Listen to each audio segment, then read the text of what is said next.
باب افضل الصدقہ، بہترین صدقے کا بیان۔ الفصل الاول عن ابی ہریرہ وحکیم بن حزام قال قال رسول اللہ صلی اللہ علیہ وسلم خیر الصدقة ما كان عن ظہر غنى وابدأ بمن تعول، رواہ البخاری ورواہ مسلم عن حکیم وحدہ عن ابی ہریرہ، ابو ہریرہ رضی اللہ عنہ سے روایت ہے، وہ حکیم بن حزام اور حکیم بن حزام سے، قالا دونوں نے کہا، قال رسول اللہ صلی اللہ علیہ وسلم کہ رسول اللہ صلی اللہ علیہ وسلم نے فرمایا، خیر الصدقتی بہترین صدقہ، ما کانا جو ہو، عن ظہر غنن بے پروائی کے ساتھ، وابدأ اور شروع کرو، بمن تعول ساتھ اس کے جن کی کفالت تم پہ واجب ہے، یعنی جن کی تم عیالداری کرتے ہو۔ رواہ البخاری، اسے بخاری نے روایت کیا، اور رواہ مسلم اور اسے مسلم نے روایت کیا، عن حکیم وحدہ، مسلم کی روایت میں صرف حکیم بن حزام ہے۔ حضرت ابو ہریرہ اور حکیم بن حزام رضی اللہ عنہما کہتے ہیں، رسول اللہ صلی اللہ علیہ وسلم نے فرمایا، بہترین صدقہ وہ ہے جو بے پروائی کے ساتھ دیا جائے، اور شروع کرو اس شخص سے جس کا نفقہ تم پہ واجب ہو۔ یہاں لفظ ظہر غنن استعمال ہوا ہے۔ ظہر کا مطلب ہوتا ہے پیچھے، اور غنا کا مطلب ہوتا ہے مالدار ہونا یا غنی ہونا، یعنی جب تم صدقہ کرو تو سب کچھ نہ دے ڈالو، بلکہ اپنے لیے بھی کچھ باقی رکھو۔ اور دوسرا معنی جیسے کہ یہاں ہوا ہے کہ جو بے پرواہی کے ساتھ دیا جائے، یعنی انسان جب دے تو پھر نیکی کر دریا میں ڈال، بھول جاؤ۔ ایسا نہیں کہ تم دینے کے بعد پیچھا کرنا شروع کر دو، لینے والے پر احسان جتاؤ یا اس کو اذیت دو۔ اور اسی طرح ابتدا اس سے کرو جو تمہارا قریبی ہو، یعنی جن کی کفالت تم پہ فرض ہے، اپنے بیوی بچوں سے، اپنے گھر والوں سے، اپنے رشتہ داروں سے۔ اب یہاں پر بہترین صدقہ نمبر 1 اس شخص کا صدقہ جو دل کے اطمینان کے ساتھ خرچ کرے، دے کے بھول جائے، لینے والے کو دکھ نہ دے۔ اس کو کیوں بہترین صدقہ قرار دیا گیا؟ اس کو اچھا صدقہ کیوں کہا گیا کہ یہ اچھا صدقہ ہے؟ دیکھیے، بہترین صدقہ وہ ہے جو بے پرواہی کے ساتھ دیا جائے۔ کیوں بے پرواہی کے ساتھ دیے ہوئے صدقے کو بہترین کہا گیا؟ اور ظاہر کا معنی جیسے کہ آپ سب جانتے ہیں، پیٹھ یا پیچھے، غنن غنا کے، یعنی دینے کے باوجود پیچھے بھی کچھ باقی ہے، یہ مراد ہے اس سے۔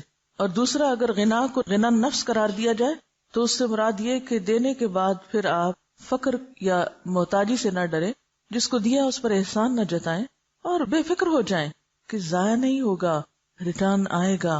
ہونا تو یہ چاہیے تھا کہ سب کچھ دے ڈالنے کو بہترین صدقہ کہا جائے، لیکن یہاں یہ کہا جا رہا ہے کہ سب کچھ دے ڈالنا بہترین صدقہ نہیں۔ بہترین صدقہ وہ ہے کہ جب آپ دیں تو دینے کے بعد آپ خود محتاج نہ ہو جائیں۔ قرآن پاک میں اس کے بارے میں ایک آیت آتی ہے، کیا؟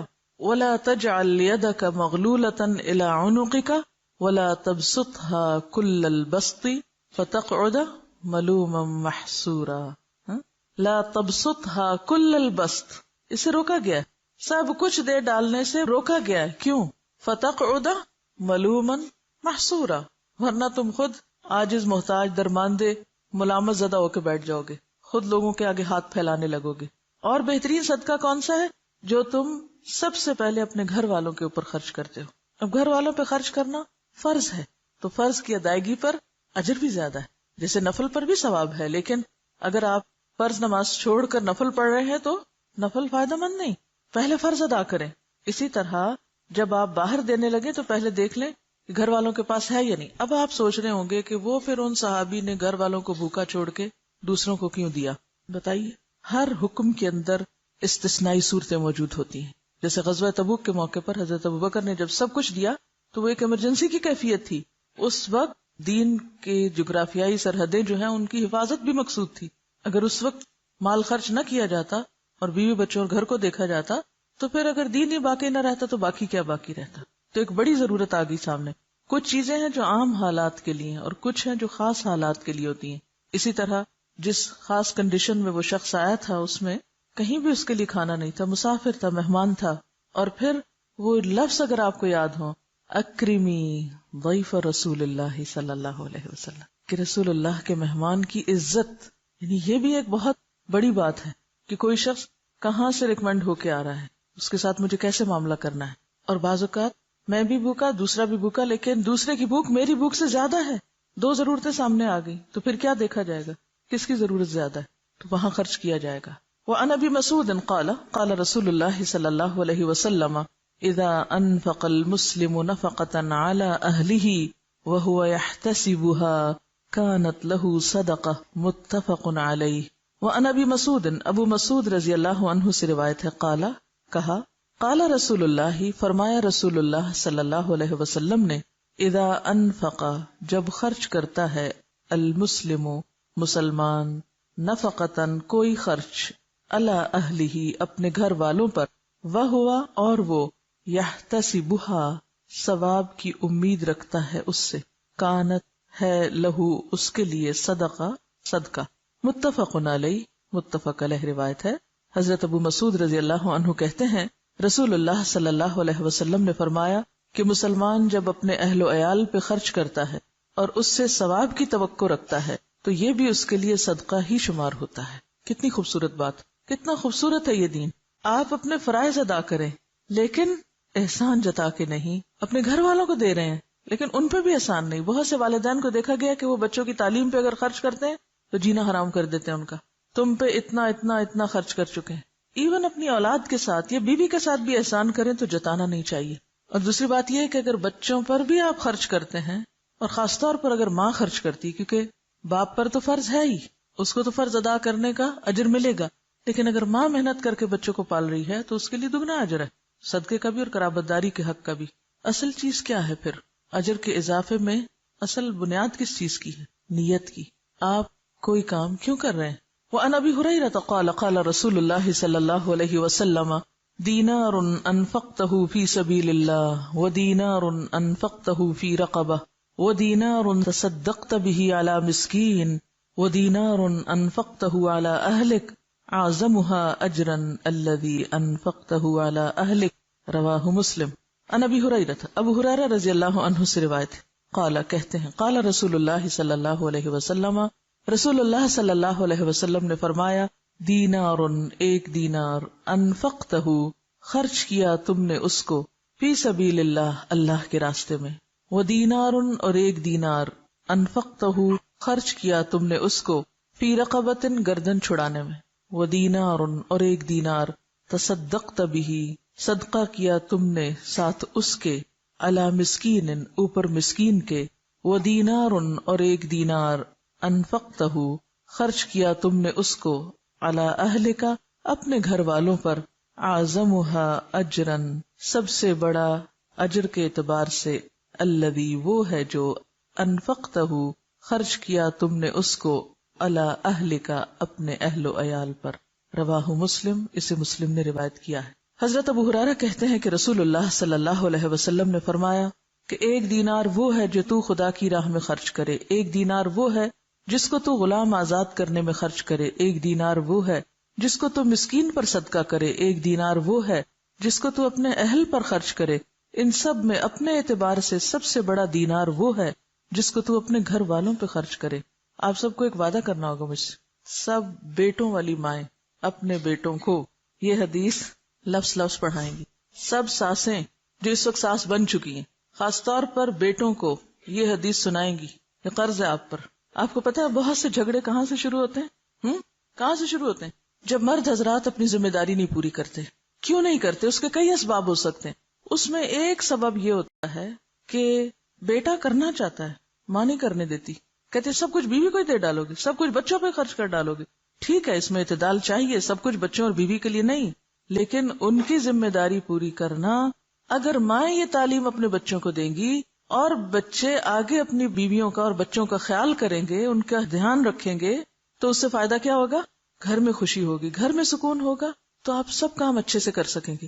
اور دوسری بات یہ ہے کہ جب اپنے گھر والوں کو چھوڑ کے دوسروں کو دیا جاتا ہے اس سے کیا ہوتا ہے نقصان؟ جو لے کے جاتے ہیں ان کے لیے دلوں میں نفرت اور عداوت پیدا ہوتی. پھر اوپر سے کہا جاتا ہے کہ آپ پھوپھی کے ساتھ اچھا سلوک نہیں کر رہے، آپ فلاں کے ساتھ اچھا نہیں کر رہے. مائیں یہ تو بیٹوں کو ضرور سکھاتی ہیں، دیکھو بہن ہے تمہاری، اس کو بھی دینا ہے، یہ بھانجے ہیں، یہ بھتیجے ہیں، یہ فلاں ہے، یہ فلاں ہے، سب کو دینا. نہیں سکھاتے تو کیا نہیں سکھاتے؟ بیوی کو بھی دینا. بیوی کا اگر وہ شوہر دل جیتیں گے تو کس کو فائدہ ہوگا؟ بالکل مدر ان لا کو ہی فائدہ ہوگا. لیکن اس کا یہ مطلب نہیں کہ بیویاں پھر واحد وارث بننا چاہیں سارے مال کی. دیکھیے مرد حضرات عام طور پر ان معاملات میں بیوی پہ بہت انحصار کرتے ہیں. وہ کہتے ہیں جدھر تم چاہو دے دو. اکثریت کو میں نے یہ دیکھا ہے, جو چاہو کرو. اب عورت کے ہاتھ میں ایک چیز آ گئی, اب ایک اور آزمائش, ہر نعمت آزمائش. اب اس پہ کیا فرض عائد ہوتا ہے کہ وہ سارا کچھ چھپا کے اپنے پاس ہی نہ رکھ لے. پھر اگین جب بہو پہ بات آتی ہے تو بہو اور بیٹی کے یا نند بھاوج کے آپس میں تعلقات کیوں خراب ہوتے ہیں؟ مثلا شوہر نے کچھ دیا, بہن کو نہیں دکھانا, چھپانا ہے, ساس سے بھی چھپانا ہے, اس سے بھی چھپانا ہے, اس سے بھی چھپانا ہے. اس کے کوئی وجوہات ہو سکتے ہیں, لیکن ان مسائل کو کم کرنے کے لیے اصل جو چیز چاہیے وہ دلوں کا بڑا ہونا ہے. جو لے جاتا ہے لے جائے, میرا حصہ کوئی بھی نہیں لے جا سکتا. میں نے انشور کرایا ہوا ہے, کوئی نہیں لے جا سکتا میرا.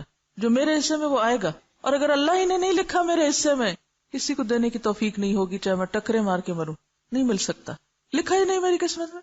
تو اس لیے ان معاملات میں تھوڑی بے پرواہی کی بھی ضرورت, تھوڑی نہیں بلکہ بہت, دلوں کی وسعت کی بھی ضرورت ہے. شوہر رازق نہیں ہوتے, رازق کون ہے؟ اللہ. اگر وہ ہمیں دینے کی بجائے ماں کو دے رہے ہیں, بہن بھائیوں کو دے رہے ہیں, باہر کہیں دے رہے ہیں, تو اس پہ بہت جلنے کڑنے کی ضرورت نہیں. جو آپ کا وہ آ جائے گا, جو اللہ نے آپ کے لیے لکھا ہے وہ کہیں سے بھی آئے گا. تو جب تک ہم بھروسہ اللہ کی ذات پہ نہیں کریں گے نا تو بات نہیں بنے گی. یہ قصہ سنا رہی ہیں کسی کا کہ بیٹا جاب بھی کرتا تھا, بزنس بھی کرتا تھا, جو مال کماتا تھا ماں کو لا کے دیتا تھا. عام طور پہ ایسے ہی ہوتا ہے, بچے ماں سے اٹیچڈ ہوتے ہیں, سب کچھ انہیں کو سمجھنے لگا. اب ہوا کیا کہ جب شادی ہوئی تو بیوی کا مطالبہ شروع ہوا, لیکن وہ ساس جو تھی وہ ان کو عادت نہیں تھی دینے کی یا شیئر کرنے کی. تو اب نقصان کیا ہوا کہ بہو جو ہے وہ مسلح پہ بیٹھ گئی, یار رب بزنس خراب ہو, نہ مجھے دے نہ اس کو دے, کسی کو بھی نہ ملے.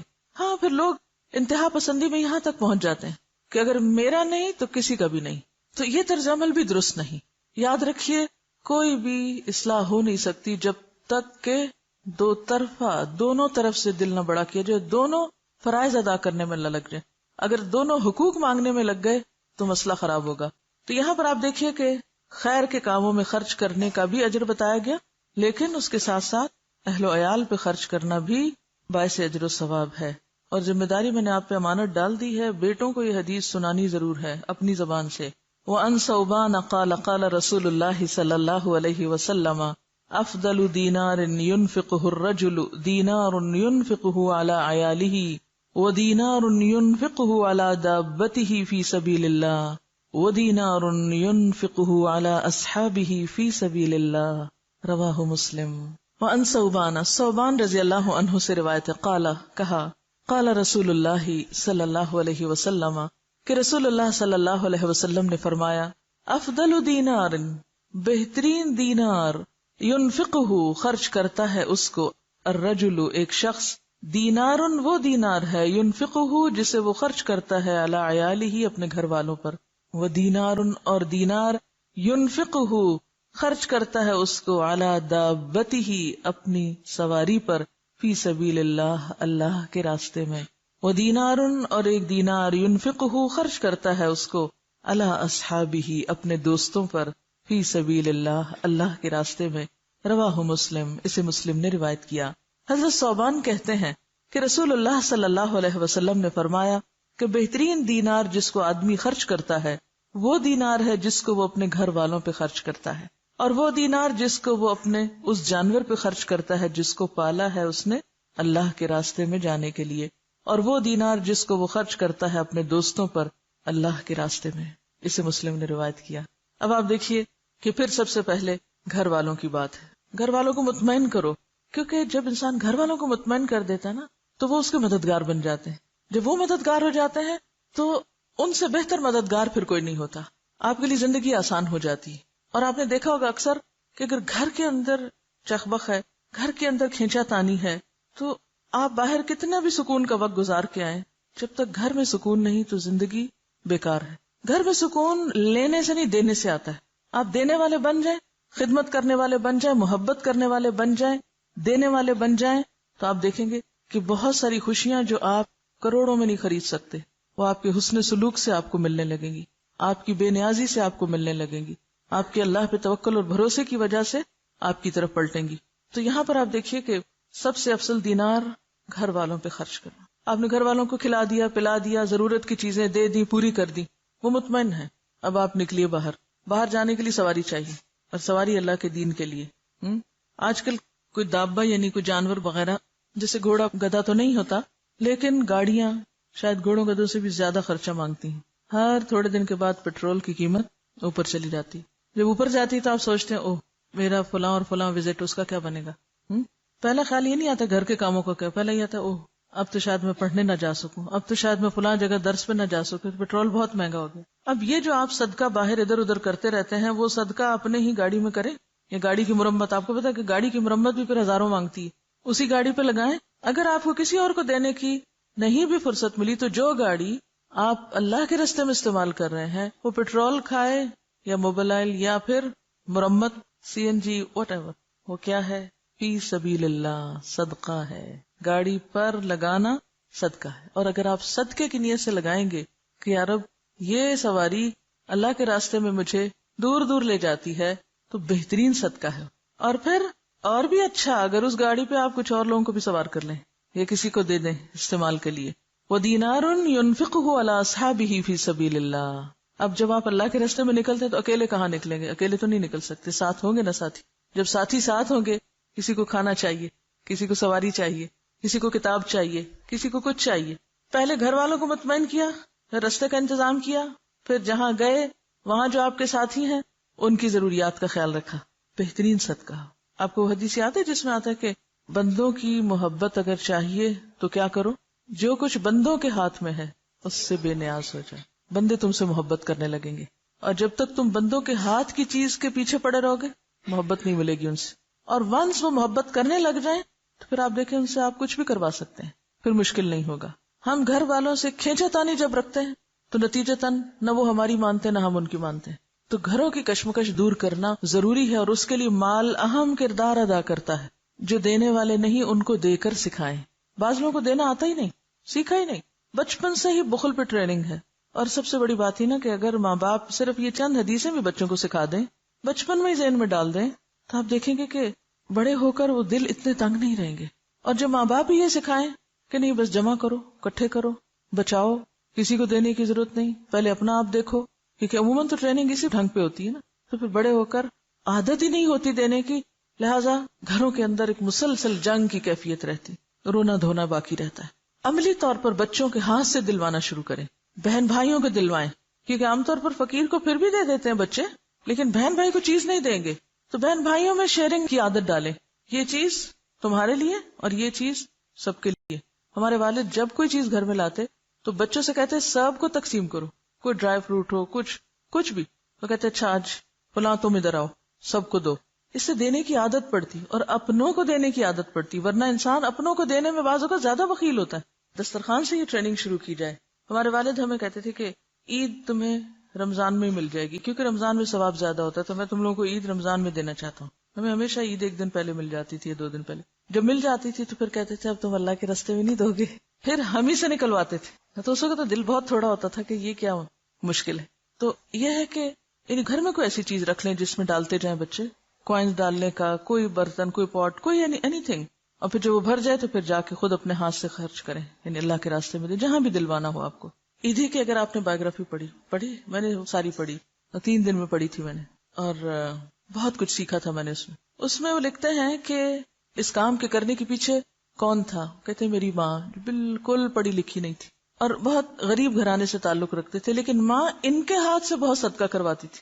وہ کہتے ہیں کہ وہ ایک چھتی کے اوپر وہ رکھی ہوئی ہوتی تھی ایک کٹورا یا پیالہ، اور اس میں پیسے ہوتے تھے، مجھے چڑھا کے اترواتی تھی، پھر کہتی جاؤ وہاں دے کر آؤ، اور مجھے دوڑاتی تھی دور دور تک گاؤں میں، اور جہاں جہاں ضرورت ہوتی تھی وہاں مجھے بھیجتی تھی. تو وہ کر کر کے ایک ایسی عادت پڑی کہ پھر وہ کیے بغیر چین بھی تو نہیں آتا. جب آپ کو بچپن سے عادت پڑ جائے تو پھر آپ نہیں چھوڑ سکتے، پھر وہ رگ رگ میں چلا جاتا ہے. اور بچپن سے بخل پہ بچوں کو پالے، رگ رگ میں بخل گھس جائے گا، ساری زندگی خود بھی اذیت اٹھائیں گے اور دوسروں کے لیے بھی وبال جان ہوں گے. کیونکہ بخیل شخص جو ہے اس کے ساتھ زندگی بسر کرنا سب سے مشکل کام ہوتا ہے. اور پھر آپ دیکھیے خاص طور پر یہ حدیث مسلم کی روایت ہے اور بڑی خوبصورت حدیث ہے جس میں کہ فی سبیل اللہ اپنے ساتھیوں پہ خرچ کرنا، ان کی ضروریات پر. وعن ام سلمۃ قالت قلت یا رسول اللہ الی اجر ان انفق علی بنی ابی سلمہ انما هم بنیہ فقال انفقی علیہم فلک اجر ما انفقت علیہم متفق علیہ.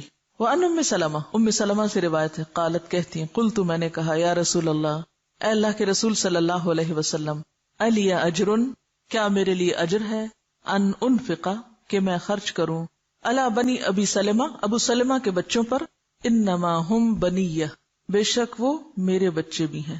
آپ کو معلوم ہے نا کہ حضرت ام سلمہ جو آپ کی اہلیہ محترمہ تھی، ان کی شادی پہلے ابو سلمہ سے ہوئی تھی اور پھر وہ 4 بچے چھوڑ کر فوت ہوئے تھے اور وہ بچے اپنے ساتھ حضور کے گھر لائی تھی. فقالا تو آپ نے فرمایا انفقی علیہم ان پہ خرچ کرو، فلکی اجر ما انفقتی علیہم تو تمہارے لیے اجر ہے جو بھی تم ان پہ خرچ کرو گی. متفق علیہ متفق علیہ روایت ہے.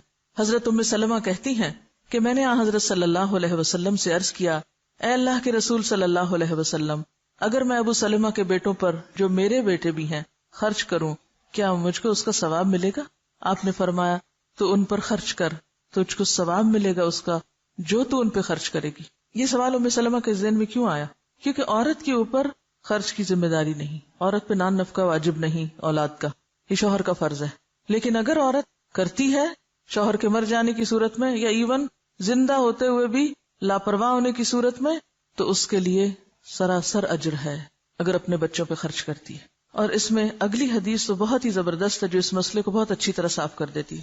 وَأَنْ زَيْنَبَ امْرَأَةِ عَبْدِ اللَّهِ بْنِ مَسْعُودٍ قالت قال رسول اللہ صلی اللہ علیہ وسلم وتصدقن یا معشر النساء ولو من حلیکن قالت فرجعت الى عبد اللہ فقلت انك رجل خفیف ذات الید وان رسول اللہ صلی اللہ علیہ وسلم قد امرنا بالصدقة فأته فاسأله فإن كان ذلك يجزئ عني وإلا صرفتها إلى غيركم قالت فقال لي عبد الله بل ائتيه أنت قالت فانطلقت فإذا امرأة من الأنصار بباب رسول الله صلى الله عليه وسلم حاجتي حاجتها قالت وكان رسول الله صلى الله عليه وسلم قد ألقيت عليه المهابة فقالت فخرج علينا بلال فقلنا له ائت رسول الله صلى الله عليه وسلم فأخبره أن امرأتين بالباب تسألانك أتجزئ الصدقة عنهما على أزواجهما وعلى أيتام في حجورهما